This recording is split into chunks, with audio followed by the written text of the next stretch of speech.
tani waa arrin la yaab ku noqotay bulshada gobolka Mudug waxaana markii ugu horeysay magaalada Gaalkacyo lagu arkay neef ari ah oo cunay ilmo yar asagoo hurdaya kaasi oo ku noolaa xarun barakac oo ku taala duleedka magaalada Gaalkacyo waxaana gurmud u fidiyay bulshada halkaas ku sugneed hooyada dhashay wiilkan ayaa warbaahinta u xaqiijisay in wiilkeeda ay ka soo gaartay asagoo cunaya neef ari ah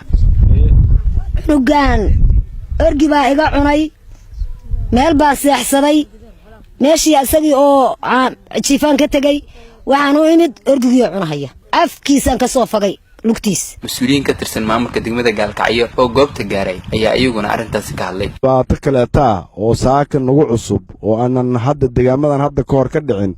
ari dadka cunahaya la arkay anug yar baa nala tusay oo orgi oo lug ka cunay oo la cararay oo laga reebay waa arrin iyaduna carrada ku cusub xoolo dadku cunayaan waxa laga yaabaa dadku inuu dadka cunaha hadda ka bacdi Ilaahay naga soo gaaro